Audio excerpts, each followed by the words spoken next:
Sometimes the most unexpected stories happen right under our noses, almost hidden. Take communist Cuba, late 20th century.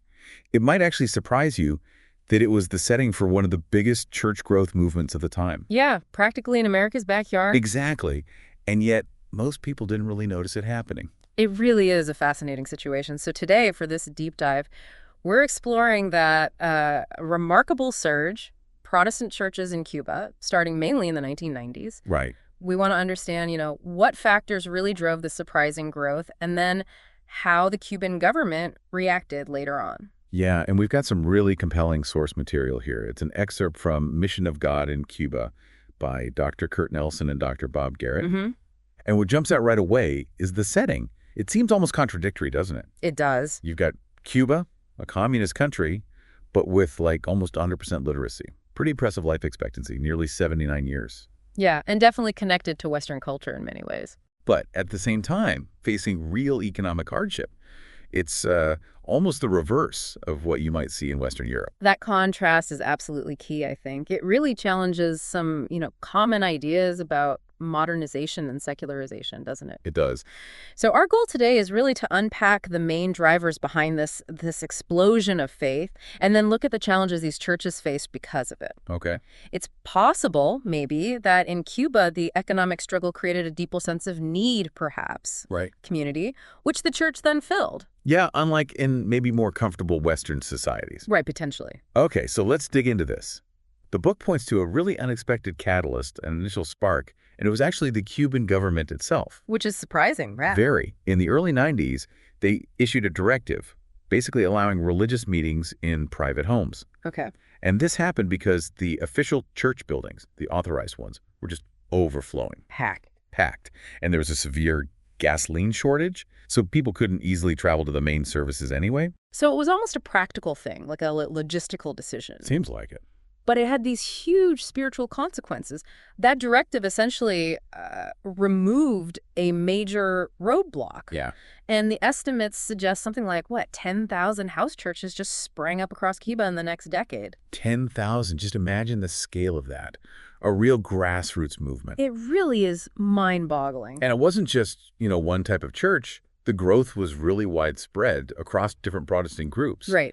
So between 1990 and 1994, get this, Methodist church membership went up nearly 50%. Okay, that's significant. But their overall attendance skyrocketed, over 400%. Wow, 400%. Yeah. And the Nazarene Church, they saw 115% growth in just 1 year, 91 to 92. Incredible. Which led to 18 new official churches and 61 new house churches. And the examples keep coming in the source material. They mention a local alliance church growing from just 6 people to 140 in 1 year, 1996. Amazing. Even the Western Baptist Convention, they described the whole 90s decade as their biggest growth period ever. Right. And they specifically said it happened, quote, without strategy, without temples, and without equipment.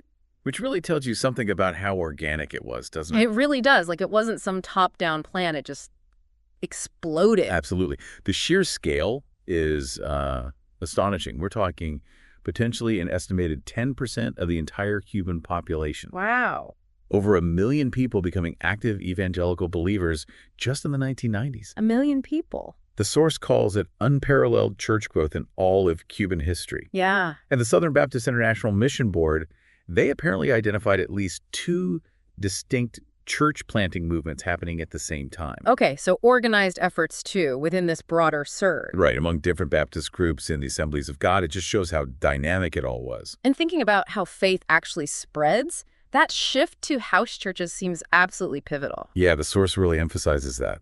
The authors call it a reproducible method for harvesting the many interested seekers. Reproducible. That makes sense. Easy to copy. Exactly. It got around the physical limits of buildings and, as they say, it thrust the gospel witness into the community very directly. Right into people's neighborhoods. Mm-hmm.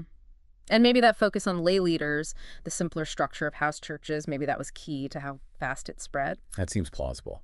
We see that pattern elsewhere, don't we? We do, in many successful grassroots movements. And there's this other point the source makes, which is almost counterintuitive, about persecution. Ah, yes. It says, quote, persecution weeded out those who were not serious followers of Christ. It suggests a kind of strengthening, doesn't it? A refinement process where commitment got deeper because of the hardship. Yeah. Facing opposition sometimes does that. It's something we see again and again in the history of faith movements. Opposition can sort of purify things, strengthen resolve. People who aren't fully committed might drift away, leaving a more dedicated core. And Operation World, which is a pretty well-respected source for tracking global Christianity. Yeah, I know them. They summarize this period noting this huge jump from maybe 12,250 evangelical congregations in 1990 to possibly 4,500 congregations plus another 10,000 house groups across 54 denominations. It's just incredible numbers. And here's an interesting demographic point they make. A lot of these new Christians were young people. Oh, really? That is interesting. Yeah, and they even estimated that by that point, evangelicals actually outnumbered church-going Catholics in Cuba. Wow. Okay, so you have this incredible, almost, explosive growth through the 90s. Right.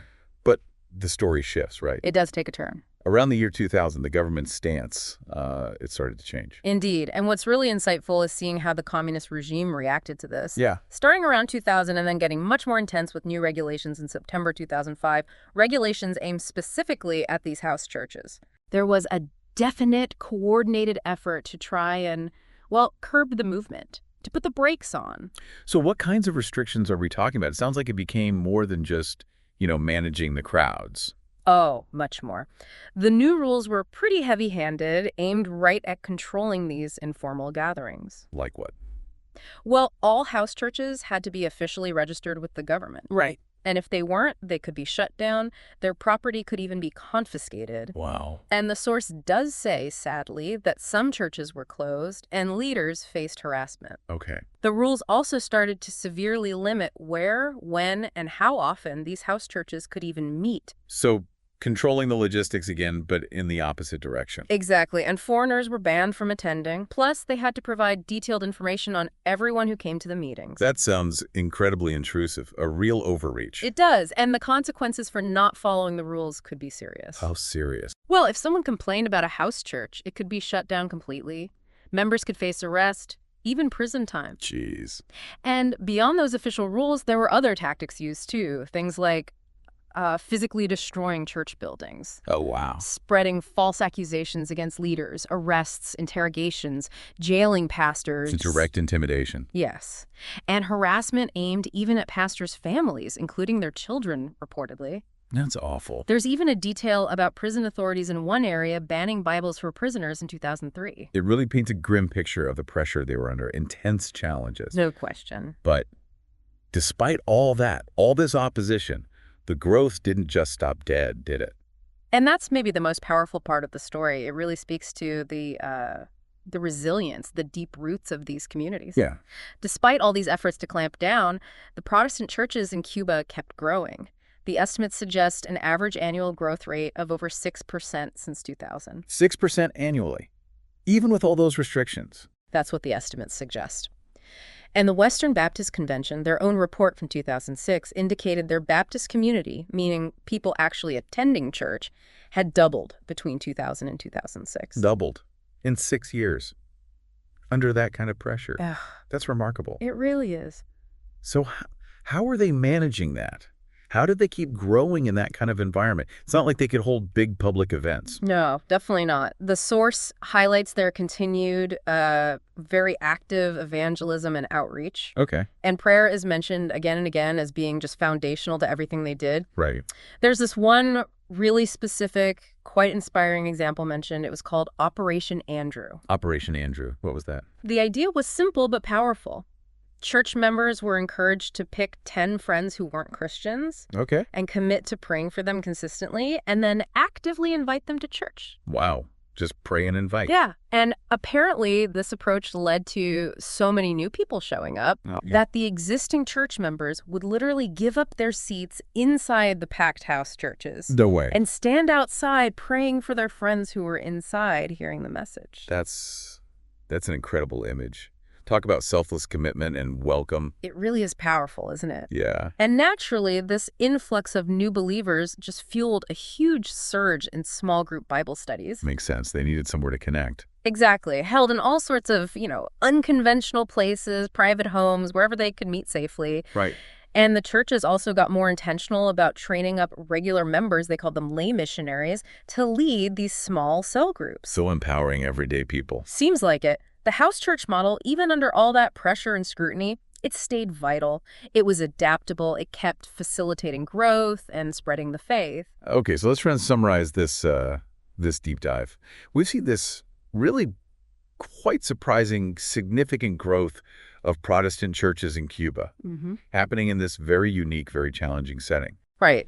Communist state, economic hardship, but also high literacy. And initially, it was an unexpected government policy trying to solve overcrowding and fuel shortages that actually inadvertently fueled the whole thing. By creating the space for all those home meetings, yeah. But then, even when the government cracked down hard with restrictions, harassment, even persecution, The movement showed incredible resilience. yeah, adaptability, and it kept expanding at a really remarkable rate. Exactly. And I think what's particularly illuminating is what this story reveals about, the dynamics of faith movements, how communities build, even in really restrictive places. Right. It makes you think about the basic factors that contribute to spiritual growth, to belief spreading, even when facing, strong headwinds from the state. Yeah, like what impact did all this growth actually have on Cuban society back then? Did it change community life, social dynamics? Those are interesting follow-up thoughts. Definitely worth considering further. It really does make you ponder, doesn't it? Mm-hmm. What does this specific story from Cuba tell us about how adaptable, how resourceful faith communities can be? Mm-hmm. When they face both unexpected chances and determined opposition. Yeah. And what does it highlight about maybe that fundamental human need for connection, for meaning, even when society tries to suppress it? That enduring desire. And maybe the final thought is, what could we possibly learn from this seemingly very specific Cuban experience Yeah. that might actually be relevant, maybe even applicable in other parts of the world today that seem very different on the surface? That's a great question to leave people with. It's certainly a story that sticks with you and gives you a lot to think about.